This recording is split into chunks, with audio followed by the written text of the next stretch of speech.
Okay, students, are you able to see the screen? Yes, Yes. ma'am. Okay, if you have any problem regarding our previous topics, you can ask me.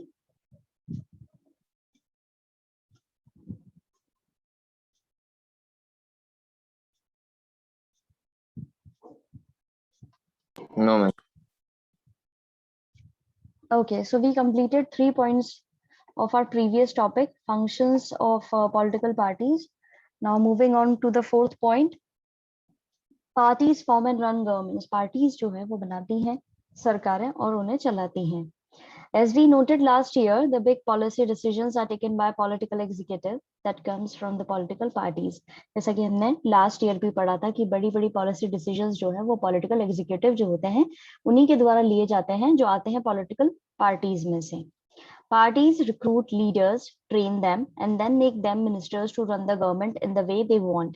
Parties क्या करती हैं? Recruit करती हैं, यानी कि appoint करती हैं एक तरीके से leaders को, उनको training देती हैं और फिर उनको बाद में आगे जाकर के ministers के तौर पर अपॉइंट करती हैं और फिर वो सरकार चलाते हैं और वो भी उसी तरीके से जिस तरीके से वो चाहते हैं.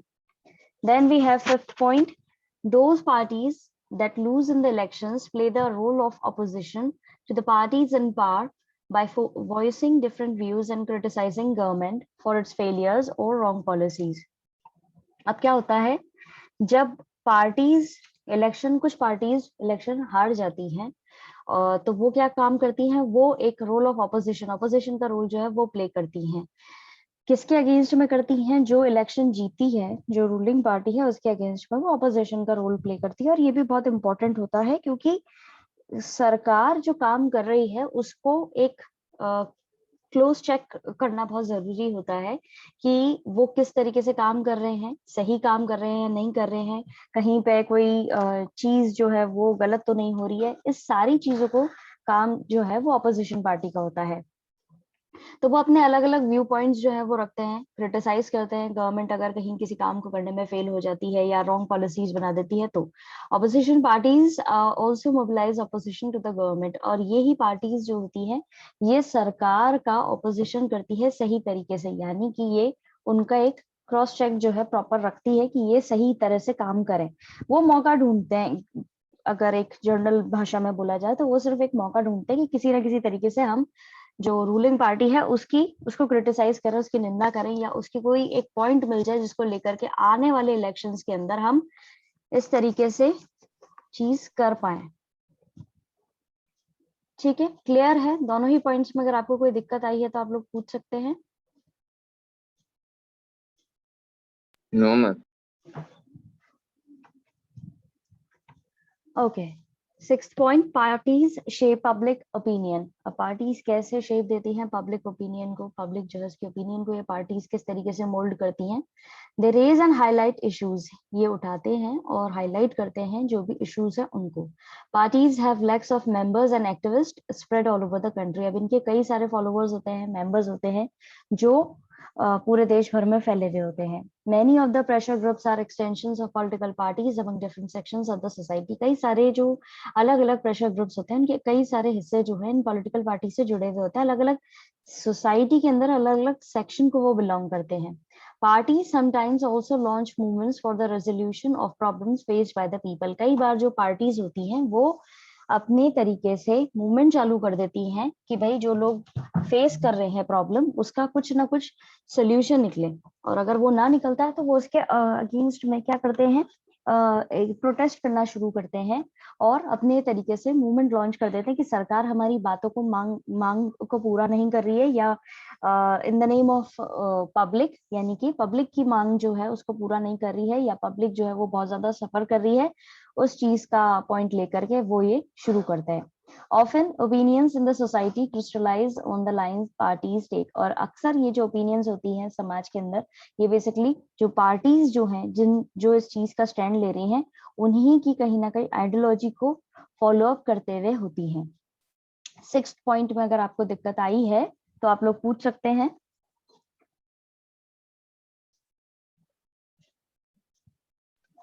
No, ma'am. Yash Sharma, are you trying to say something? We are unable to hear you.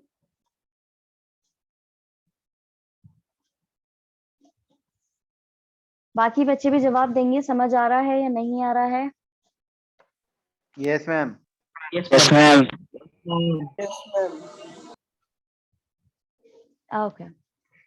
7 point, parties provide people access to government machinery and welfare schemes implemented by the government.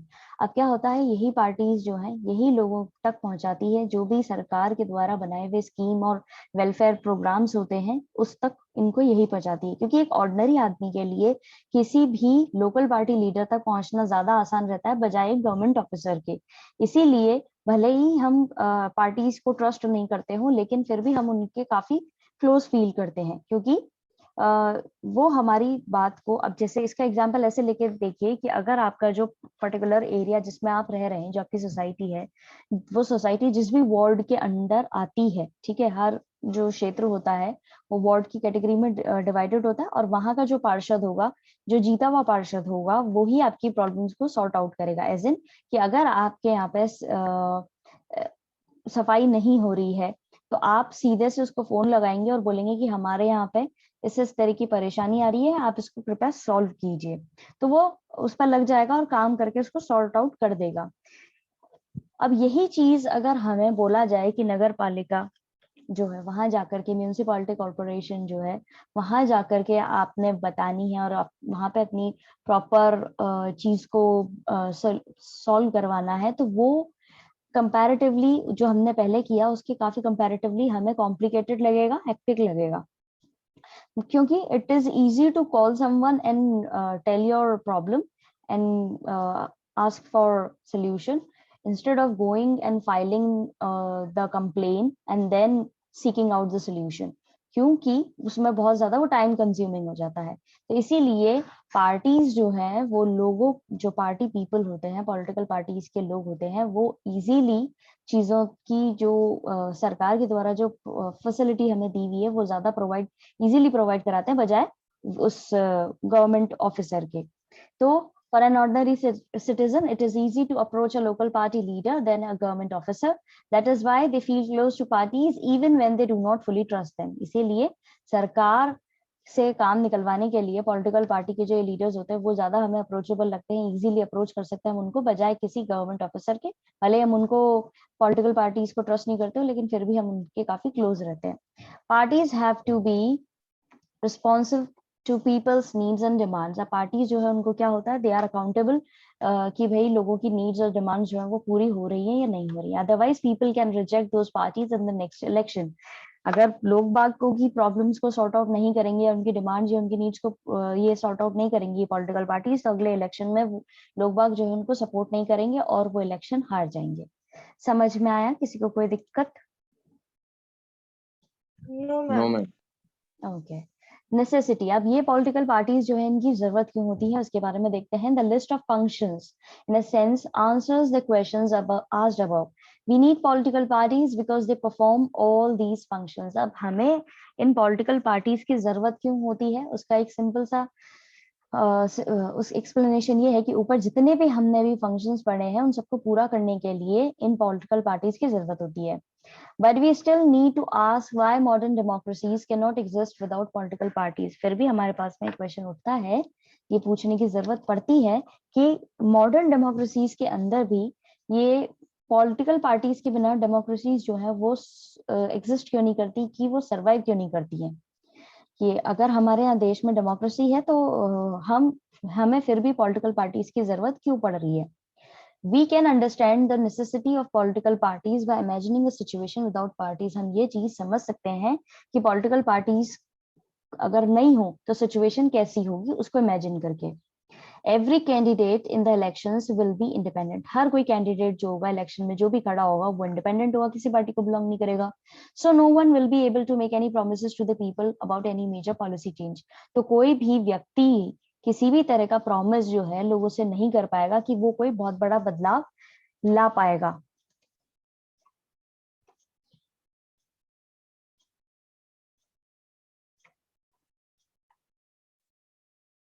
कोई बहुत बड़ा बदलाव वो ला पाएगा किसी भी policy में, वो उसका वादा नहीं कर पाएगा।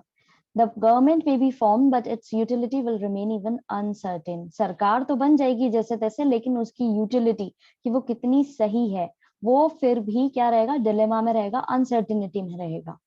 Elected representatives will be accountable to their constituency for what they do in the locality. अब जितने भी चुने हुए रिप्रेजेंटेटिव होंगे वो सिर्फ उस चीज के लिए अकाउंटेबल रहेंगे कि वो कौन से क्षेत्र को बिलोंग करते हैं, वहां पे क्या काम हो रहा है क्या नहीं हो रहा है उसके लिए होंगे. लेकिन कोई भी कंट्री को लेकर के रिस्पॉन्सिबल नहीं होगा, क्योंकि वो किसी पर्टिकुलर आइडियोलॉजी को फॉलो ही नहीं करेंगे, वो किसी पर्टिकुलर पार्टी को बिलोंग नहीं करेंगे, तो वो साथ में आकर के काम कैसे करेंगे देश के हित के लिए, वो सिर्फ अपने अपने क्षेत्र के लिए काम करेंगे. तो इसीलिए पॉलिटिकल पार्टीज का होना बहुत जरूरी है डेमोक्रेसीज के अंदर भी. But no one will be responsible for how long the country will be run. कोई भी रिस्पॉन्सिबल नहीं रहेगा कि सरकार जो है, देश का जो है, वो कितने समय तक चलेगा. समझ में आया? फर्स्ट पैराग्राफ जो है नेसेसिटी का, उसमें किसी को कोई दिक्कत? No ma'am. No, ma'am. No, ma'am. Okay.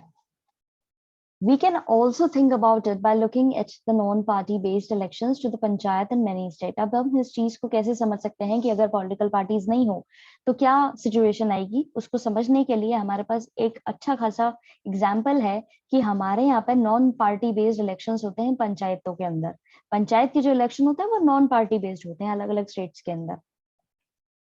Although the parties do not contest formally, it is generally noticed that the village gets split into more than one faction, each of which puts up a panel of its candidate. अब पंचायत के जो election होते हैं basically उसके अंदर क्या होता है कि जितनी भी भले वो किसी एक पर्टिकुलर पार्टी को बना करके और फिर फॉर्म करके फिर इलेक्शन नहीं लड़ते हैं, लेकिन फिर भी कई सारे हिस्से हो जाते हैं विलेज के अंदर, कई सारे गुट बन जाते हैं और हर कोई अपना पैनल जो है कैंडिडेट्स का वो बना करके रख लेता है कि हाँ भाई हमारी तरफ से इतने लोग जो है वो पंचायत के इलेक्शन के लिए हमने बना रखा है, इनको ही वोट देना है.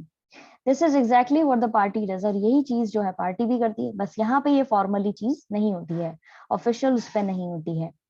That is the reason we find political parties in almost all countries of the world, whether these countries are big or small, old or new, developed or developing. इसीलिए यही कारण है कि हमें हर जगह दुनिया की हर देश के अंदर पॉलिटिकल पार्टीज मिलती हैं. ठीक है, भले वो कंट्रीज बड़ी हो, छोटी हो, पुरानी हो, नई हो, डेवलप्ड हो या डेवलपिंग हो. ठीक है, क्या होता है बेसिकली, अब जैसे कि कहीं पर इलेक्शन लड़ाना और इलेक्शन में आप एक इलेक्शन फाइट कर रहे हैं, आप जीत जाते हैं और आपको एक पोजीशन मिल जाती है, आप उस पर बेस काम करने लग जाते हैं, वो ठीक है, बट वो पूरी तरह से इनफ नहीं है. हमें मेजॉरिटी की जरूरत होती है, एक पर्टिकुलर आइडियोलॉजी की जरूरत होती है, जिसकी बाद में ज्यादा से ज्यादा लोग अगर एक पार्टी को बिलोंग कर रहे हैं और वो इलेक्शन लड़ रहे हैं तो वो बड़े बदलाव ला सकते हैं देश के अंदर. क्योंकि at the end of the day हमें काम तो देश के हित में ही करना है, तो अगर देश के हित में काम करना है तो उसके लिए हमें जरूरत होती है बड़े बदलावों की. तो इसीलिए पॉलिटिकल पार्टीज जो है वो जरूरी होती हैं. और नॉन पार्टी बेस्ड इलेक्शंस जो होते हैं वो इतने ज्यादा सक्सेसफुल नहीं होते in terms of developing our nation और taking big major changes in our nation policy. समझ में आया? सेकंड पैराग्राफ में किसी को कोई दिक्कत? No, ma'am. No ma'am. Okay. The rise of political parties is directly linked to the emergence of representative democracies. अब जो political parties का एकदम rise होता है वो पूरी तरह से जुड़ा हुआ होता है कि हमारे representative जो हैं, जो democracies के अंदर उन पर based है, किस तरह वो काम कर रहे हैं, किस तरह वो रिप्रेजेंट कर रहे हैं डेमोक्रेसी को एक्सप्लॉइट तो नहीं कर रहे, पावर में आ जाने के बाद में कहीं गलत काम तो नहीं कर रहे, अच्छे काम कर रहे हैं. उसी पे बेस्ड होता है कि पॉलिटिकल पार्टीज जो है वो कितना अच्छे ऊपर जाएगी. Societies, as we have seen, large societies need representative democracy. As societies became large and complex, they also needed some agency to gather different views on various issues and to present these to the government. अब जैसे जैसे हमने देखा है कि बड़ी बड़ी societies जो होती हैं वहां पर रिप्रेजेंटेटिव्स की ज्यादा जरूरत होती है डेमोक्रेसी के अंदर. ये सोसाइटीज जो है जितनी ज्यादा बड़ी और जितनी कॉम्प्लेक्स होती हैं उतने ही ज्यादा हमें लोगों की जरूरत पड़ती है कि वो पब्लिक इश्यूज और अलग अलग प्रॉब्लम्स जो हैं वो आए और उनको समझें और फिर वो सरकार के सामने प्रेजेंट करें. They needed some ways to bring various representatives together so that a responsible government could be formed. अब इन्हें जरूरत होती है अलग अलग तरीकों की कि जिससे ये सारे रिप्रेजेंटेटिव्स को साथ में लेकर के आए और फिर रिस्पॉन्सिबल गवर्नमेंट जो है एक तरीके से बनाई जा सके, यानी कि ऐसी सरकार जो हमारे पब्लिक के लिए हित में काम करे। They needed a mechanism to support or restrain the government, make policies, justify or oppose them. अब इनको जरूरत होती है एक ऐसे स्ट्रक्चर की, एक ऐसे मैकेनिज्म की जो सरकार को सपोर्ट करे, उसको गलत करने से रोके, अच्छी पॉलिसीज बनाए, जस्टिफिकेशन देने लायक रहे, और अगर कोई चीज गड़बड़ हो रही है तो उसका ऑपोजिशन भी कर सके। इस तरह का मैकेनिज्म होना चाहिए किसी भी सरकार का। डेमोक्रेसीज के अंदर political parties fulfill these needs that every representative government has. Political parties जो है ये सारी जरूरतें पूरा करती हैं क्योंकि उनके representatives जो है सरकार के अंदर होते हैं। We can say that parties are a necessary condition for a democracy. हम कह सकते हैं कि parties जो है वो एक बहुत जरूरी condition है किसी भी democracy के लिए। समझ में आया? इस पैराग्राफ के अंदर किसी को कोई दिक्कत तो आप लोग पूछ सकते हैं अभी।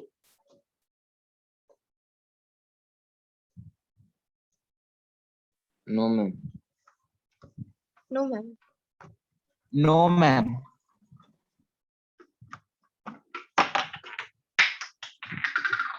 ओके अब हमें कितनी पॉलिटिकल पार्टीज की जरूरत है?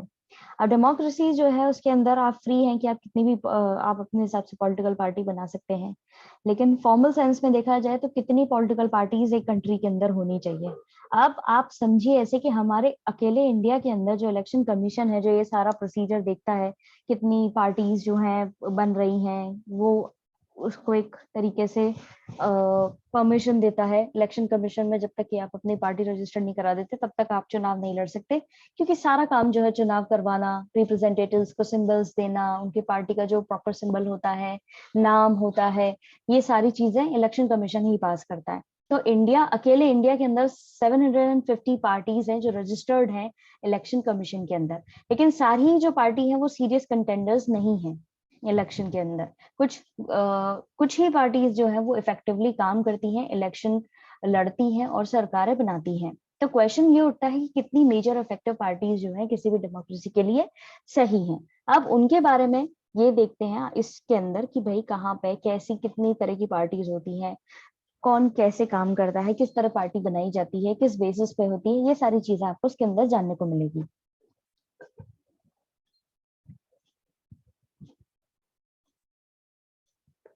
In a democracy, any group of citizens is free to form a political party. In this formal sense, there are a large number of political parties in each country.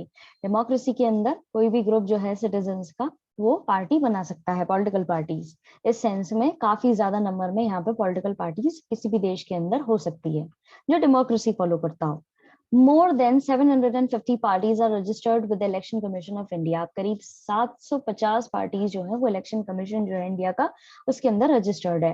But not all these parties are serious contenders in election, लेकिन सारी ही parties जो है वो serious contenders की category में नहीं आती है।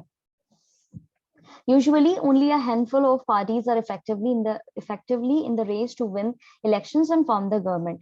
सिर्फ कुछ मुट्ठी भर पार्टीज जो है वही इफेक्टिवली काम करती हैं, लड़ती हैं इलेक्शन और सरकार बनाती हैं। So the question then is how many major और effective parties are good for a democracy. तो क्वेश्चन ये उठता है कि कितनी मेजर और इफेक्टिव पार्टीज जो है वो हमारी डेमोक्रेसी के लिए सही है। In some countries only one party is allowed to control and run the government. कुछ देश जो है वहां पर सिर्फ वन पार्टी रूल होता है, वन पार्टी सिस्टम होता है कि एक ही पार्टी जो है वो कंट्रोल करेगी और सरकार चलाएगी। These are called one party system. इस तरह की जो सिस्टम होता है उनको बोलते हैं one party system. In class 9th we noted that in China only the Communist Party is allowed to rule. आपने 9th क्लास के अंदर पढ़ा होगा चाइना के अंदर यही वन पार्टी सिस्टम है जहां पे सिर्फ कम्युनिस्ट पार्टी जो उनको रूल करने के लिए अलाउ है। Although legally speaking people are free to form political parties, it does not happen because the electoral system does not permit free competition for power. अब भले ही ये जो लीगली बोला जाए तो लोग बाग जो है वो पॉलिटिकल पार्टीज तो बना सकते हैं, लेकिन ऐसा नहीं होता कि इलेक्ट्रल सिस्टम जो है उनको बिल्कुल फ्री कंपटीशन जो है वो करने दे। We cannot consider one party system as a good option because this is not a democratic option. इसको मार्क कर लीजिए कि हम वन पार्टी सिस्टम को अलाउ नहीं कर सकते। क्यों? क्योंकि ये डेमोक्रेसी को पूरी तरह से फुलफिल नहीं करता। यहाँ पर डेमोक्रेसी के अंदर आप फ्री और फेयर तरीके से इलेक्शन तभी लड़ सकते हो जब आपका कंपटीशन होगा किसी और पार्टी से। अब जब वहां पे कंपटीशन ही नहीं होगा तो आप कैसे उस चीज को डेमोक्रेसी के अंदर ला सकते हो? तो ये चीज डेमोक्रेटिक ऑप्शन के हिसाब से सही नहीं है।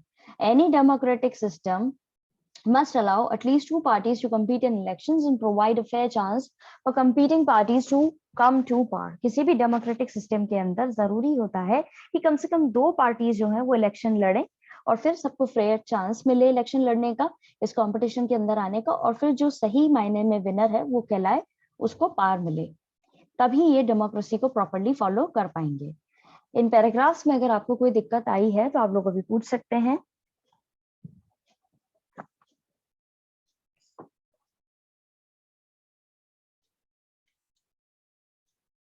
No, ma'am. No, ma'am. In some countries power usually changes between two main parties। कुछ देशों के अंदर पावर जो है वो बेसिकली दो मेन पार्टीज होती हैं, उन्हीं के आपस में चेंज होती रहती है। कुछ और पार्टीज भी एग्जिस्ट करती हैं, इलेक्शन लड़ती हैं, लेकिन वो सिर्फ कुछ फ्यू सीट्स ही जीत पाती हैं नेशनल लेजिस्लेचर के अंदर। लेकिन जो दो मेन पार्टीज होती हैं उनके ही सीरियस चांसेस होते हैं कि वो मेजॉरिटी की जो सीट्स हैं वो जीत सकें और फिर सरकार बना सकें। इस तरह का जो सिस्टम पार्टी सिस्टम होता है उसको हम कहते हैं टू पार्टी सिस्टम। अब कुछ देश हैं जहाँ पे ये चीज होती है, जैसे कि United States of America, United kingdom example है टू पार्टी सिस्टम के। In some countries, power usually changes between two main parties. Several other parties may exist, contest elections, and win a few seats in the national legislature. कुछ देशों में दो parties main होती हैं, बाकी सारी parties भी एग्जिस्ट करती हैं, लेकिन वो इलेक्शन लड़ने के बाद में कुछ फ्यू सीट्स ही जो है वो हासिल कर पाती हैं नेशनल लेजिस्लेचर के अंदर। But only the two main parties have a serious chance of winning majority of seats to form government. लेकिन दो ही मेन जो पार्टीज हैं उन्हीं के सीरियस चांसेस होते हैं कि भैया बहुमत जो है उनको मिल सके, बहुमत हासिल कर सके वो और सरकार बना सके। Such a party system is called two party system. इस तरह का जो पार्टी सिस्टम होता है उसको बोलते हैं two party system. The United States of America and the United Kingdom are examples of two party system. अब इस तरह का सिस्टम जो है देशों के नाम दे रखे हैं एग्जाम्पल के तौर पर, आपको याद होना चाहिए कि कहाँ पे टू पार्टी सिस्टम होता है। अगर एग्जाम्पल में एग्जाम के अंदर ये क्वेश्चन आए तो आपने जवाब देना है कि यूनाइटेड स्टेट्स ऑफ अमेरिका और यूनाइटेड किंगडम जो है वो ऐसे देश हैं जहाँ पे टू पार्टी सिस्टम रहता है, फॉलो किया जाता है। ठीक है, क्लियर है? Yes, ma'am. Okay, so that's it for today. आज हम इतना ही करेंगे। Please collect up your problems related to these topics. We'll discuss all of your problems in tomorrow's class. Till then, have a nice day ahead. God bless you all. Thank you, ma'am. Thank you, ma'am.